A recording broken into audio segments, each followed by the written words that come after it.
తులసీదాసు గారు ఎంత పొంగిపోయారండి, ఏమి భక్తి భావన. తులసీదాసు గారు రామాయణం రాసుకుంటున్నారు. హనుమ వచ్చి ఏం రాశావన్నారు. అశోకవనంలో పువ్వులన్నీ తెల్లగా పుష్పించున్నాయన్నారు. నీ మొహం ఎర్రగా ఉన్నాయన్నారు హనుమ. అంటే కాదు స్వామి, నేను మానసికంగా దర్శనం చేశాను, అశోకవనంలో చెట్లకి తెల్లటి పువ్వులు ఉన్నాయన్నారు తులసీదాస్ గారు. కాదు, పువ్వులన్నీ ఎరుపు అన్నారు హనుమ. అంటే నేనా సుందరకాండలో వెళ్లి చూసి వచ్చిన వాడివి నువ్వా, నేను చెప్పినట్టు రాయి, పువ్వులు ఎరుపని మార్చన్నారు.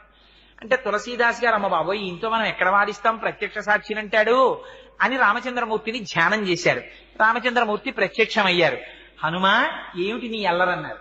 స్వామి, అశోకవనంలో పువ్వులు తెల్లగా ఉన్నాయని రామాయణం రాస్తున్నాడు తులసీదాసు, నేను చూసినప్పుడు ఎర్రగా ఉన్నాయి పువ్వులన్నీ అన్నారు.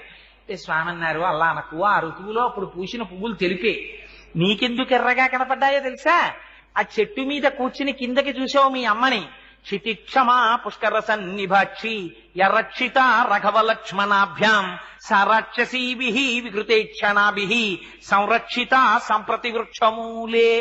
మా అయ్య రామచంద్రమూర్తి భార్య రాక్షసల కాంతల చేత పరివేష్టింపబడి ఒక చెట్టు కింద ఒక్క పట్టుబట్ట కట్టుకుని ఇలా ఉండిపోవడం 10 నెలల నుంచి అని కోపంతో చూశావు. నీ కన్నులు ఎరిపెక్కి తెల్లటి పూలు ఎర్రగా నీ కనబడ్డాయి హనుమ, పువ్వులు తెలిపేలా రాయిని అన్నారు.